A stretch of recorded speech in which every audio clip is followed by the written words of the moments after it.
అందరికీ నమస్కారం అండి. ఈరోజు కలకత్తా డాక్టర్ కేసులో మనం ఇంకా విచారణ జరుగుతుందన్నారు. దోషులు ఎవరనేది తెలియదు. విస్తుపోయే నిజాలను వింటూ ఉన్నాము. సిబిఐ కేసు నడుస్తూ ఉంది. డాక్టర్లందరూ పిల్లలందరూ కూడా రోడ్ల మీదకి వచ్చి నిరసనలు చేస్తున్నారు.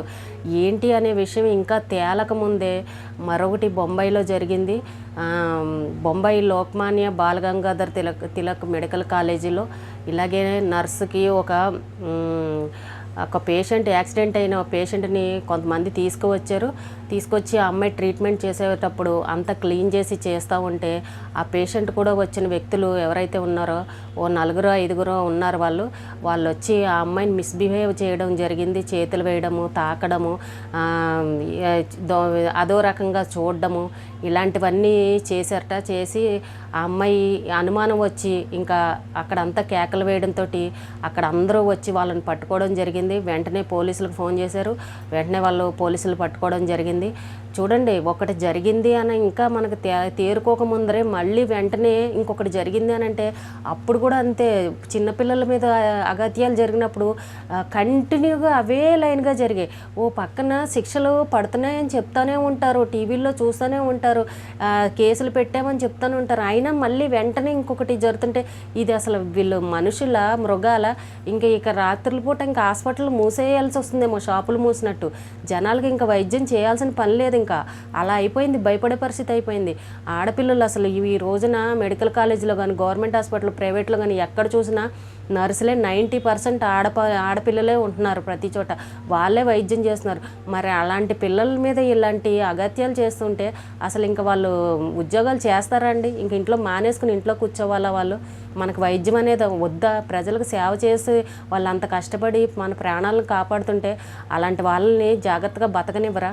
ఇంకా ఆడది కనబడితే చాలు, ఇంకా ఏదో ఒకటి ఏం జరిగితే అది జరిగిందని చెయ్యాలని చూస్తూ ఉంటారా? లేదంటే అబ్బా వాడెవడో ఫేమస్ అయ్యి టీవీల్లో కనబడుతున్నాడు, అలాగే మనం కూడా మంచి ఫేమస్ అవుదామని ఏమన్నా చేస్తున్నారా? మరి ఓ పక్కన ఒకటి విచారణ జరుగుతూ ఉండగానే మళ్ళీ ఇంకొకటి జరిగింది అని అంటే అలాంటి వాళ్ళని అసలు ఏం చేయాలండి? వాళ్ళ ఇంట్లో ఆడవాళ్ళు లేరా? లేకపోతే వాళ్ళ ఇంట్లో ఎప్పుడు ఆడవాళ్ళని చూడలేదా? ఎవరైతే ఏంటి, మనకు ఆడదైతే చాలు, ఆ టైంకి మనకు ఎవరో ఒకరు దొరికారులే అని అన్న ఉద్దేశంతో చేస్తూ ఉంటారా? ఓ పక్కన ఇంత దేశమంతా అట్టుడికి రగిలిపోతూ ఉంటే అసలు వాళ్ళు మళ్ళీ ఇంకో అమ్మాయి మీద ఇలా చెయ్యాలి అన్న ఆలోచన అసలు ఎలా వచ్చిందండి? అంటే ఇక్కడ శిక్షలు కఠినంగా లేవనే కదా అందరూ అంటారు. వేరే దేశాల్లో పబ్లిక్లో రోడ్డు మీద వాళ్ళని ఉరి తీస్తారు, శిక్షలు వేస్తారనని. కానీ మన దగ్గర మాత్రం అలాంటివి లేవు. ఇక్కడ ఏంటంటే పోలీసులు తీసుకెళ్తారు, అరెస్ట్ చేస్తారు, 4 గోడల మధ్య కూర్చోపెడతారు, ఓ 4 తన్నుతారు. అవి తన్నారో లేదో కూడా ప్రజలకు కనిపించదు. ఏదన్నా విషయం ఉంటే వాళ్ళు పోలీసులు వచ్చి మనకు బయటకు చెప్పేదాకా కూడా మనకి ఏం జరిగిందనేది తెలియదు. మరి అలా చేస్తూ ఉంటే ఇవి జనాలకు భయం అనేది ఎక్కడుంటుందండి? ఎవడన్నా తప్పు చేయాలి అని అంటే పబ్లిక్లో వాళ్ళకి శిక్షలు వేయాలి. వేస్తే ఉన్న అందరు కళ్ళారా చూస్తే అమ్మో ఇలా చేస్తే మనల్ని కూడా ఇలాగే చేస్తారన్న భయం ఉంటుంది. ఎక్కడో తీసుకెళ్ళి లోపల పెట్టేసేసి వాళ్ళకి ఇది చేసాం అది చేసాం అని అంటుంటే ఈ చూసేవాడికి ఏం తెలుస్తుందండి? ఏం కాదు, అరెస్ట్ చేస్తారు, తీసుకెళ్తారు, మళ్ళీ కొద్ది రోజులు ఉన్నాక మళ్ళీ బయటకు వచ్చేయచ్చు అన్న ఆలోచనలోనే ఉంటారు తప్ప భయం అనేది ఎక్కడుంది? మరి ఒకటి జరగగానే ఇంకో చోట జరుగుతుందని అంటే పిల్లలు ఎంత భయపడతారండి డ్యూటీలకు వెళ్ళాలంటే? వాళ్ళకి పేషెంట్లు చూడొద్దా? అసలు ఏం చెయ్యొద్దా? డాక్టర్లు వద్దా? మనకు ప్రాణాలు పోసేది వాళ్ళే కదా. మళ్ళీ వెంటనే ఇలా జరిగింది అని అంటే ఇంకా క్షణక్షణం భయంతో ఉండాలన్నమాట. ఇంకా ఏం చేయాలి వీళ్ళకి శిక్షలు? అసలు ఏం జరుగుతుందనేది ఏమన్నా ఉందా? ఎంత పోలీసులు కాపలా కాసినా అసలు భయం అనేది ఏది? అసలు ఇప్పుడు దొరికినోని కూడా అసలు పబ్లిక్లో వదిలేసి అసలు ఎవరైతే చేశారో వాళ్ళని పబ్లిక్లో పెట్టి ప్రజలకు అప్పచెప్పాలి. మీరే శిక్షలు వేయండి అని చావగొట్టి వదిలిపెడతారు. అలా చేసిన రోజునే చూసే జనాలకి భయం అనేది ఉంటుంది. ఇంకొకడు ఆ తప్పు చేయకుండా ఉంటాడు.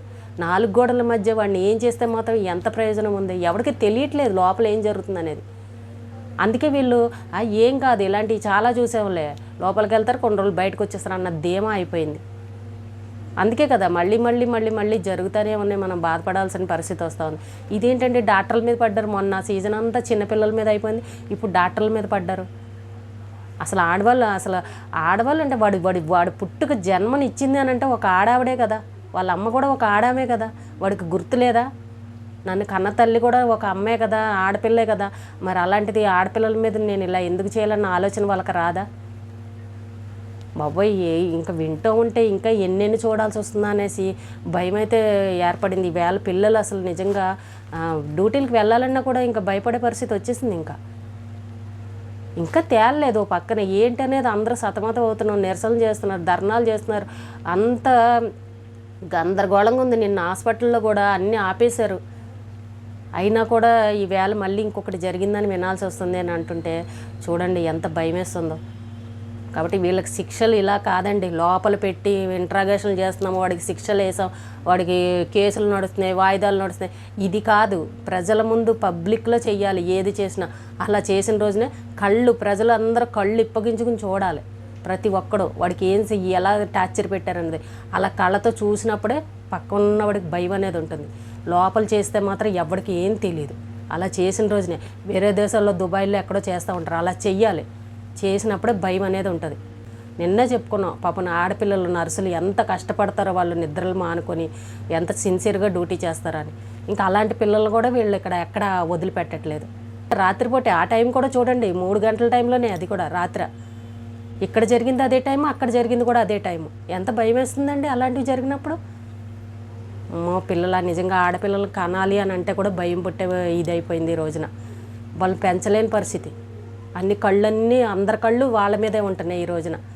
ఆడపిల్లలు వద్దండి, సృష్టి పెరగాలి, సృష్టికి మూల కారణం ఆడవాళ్ళే కదా, ఇంకా ఆడవాళ్ళు వద్దా, బతకనివ్వరా? ఏం మనుషులండి వాళ్ళు, అంత మృగాలా అండి, అంత కామంతో కొట్టేసుకుంటున్నారా?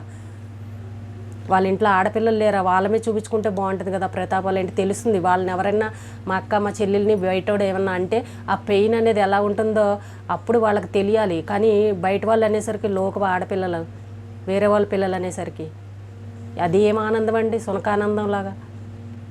బాబాయ్ ఈవేళ ఇంకో విషయం చూడగానే నేను మీకు కూడా చెప్పాలని అనిపించింది. నేను అసలు ఆ అమ్మాయి సంఘటన చూసినప్పుడే అంత క్లియర్గా అసలు నేను వీడియో చేయలేకపోయాను. కానీ మళ్ళీ ఇంకోటి జరిగిందనేసరికి ఖచ్చితంగా చేయాలనిపించింది. ఈ రోజుకి ఇదేనండి వీడియో. రేపు మళ్ళీ ఒక మంచి వీడియోతో మళ్ళీ కలుద్దాం.